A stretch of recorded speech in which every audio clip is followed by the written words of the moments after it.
19 de abril de 2021. E o Borborema Notícias começa agora.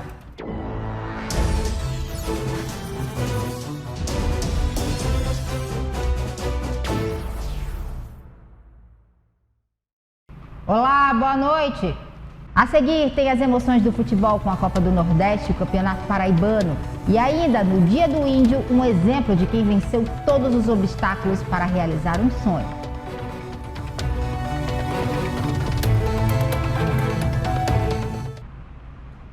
Você vai conhecer agora a história de um indígena que largou tudo na comunidade onde vivia, no Amazonas, para estudar aqui em Campina Grande. Magno se formou em farmácia e agora sonha em ser médico para voltar ao seu estado e cuidar do seu povo. Magno é indígena e pertence à tribo Ticuna, comunidade Vila Betânia, no Amazonas. Há cerca de 6 anos, ele tomou uma grande decisão de vir morar em Campina Grande, com o objetivo de se formar na área de saúde e assim poder ajudar os índios da aldeia dele. Horas de estudo e muita dedicação contribuíram para que Magno se formasse em farmácia. Mas para Magno, que ainda encontra dificuldades para se expressar na língua portuguesa, esse foi apenas o primeiro passo.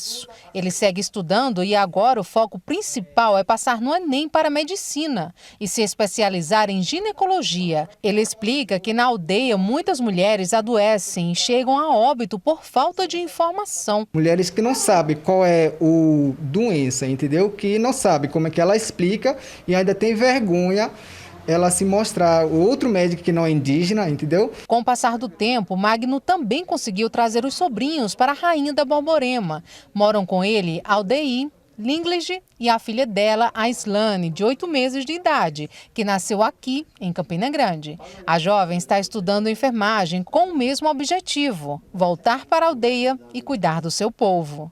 E no caso, seu sonho é ser enfermeira? Sim, enfermeira, porque lá está precisando também na minha comunidade, aldeia.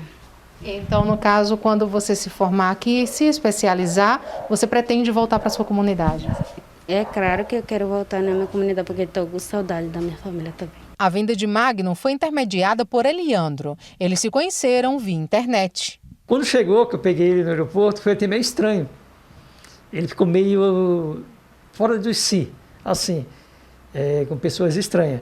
Mas, assim, foi um impacto muito bom, porque era uma coisa que eu queria, conhecer o povo indígena. Para Eliandro, ver Magno formado e saber que foi possível através de sua contribuição é gratificante. Fiz, continuo fazendo e sempre farei para qualquer um deles que precisar. Eu estarei pronto para ajudar a família dele. Se outros quiserem vir estudar e ele não estiver aqui, eu estarei pronto, porque foi muito gratificante. E o Borborema Notícias fica por aqui. Uma boa noite para você e até amanhã.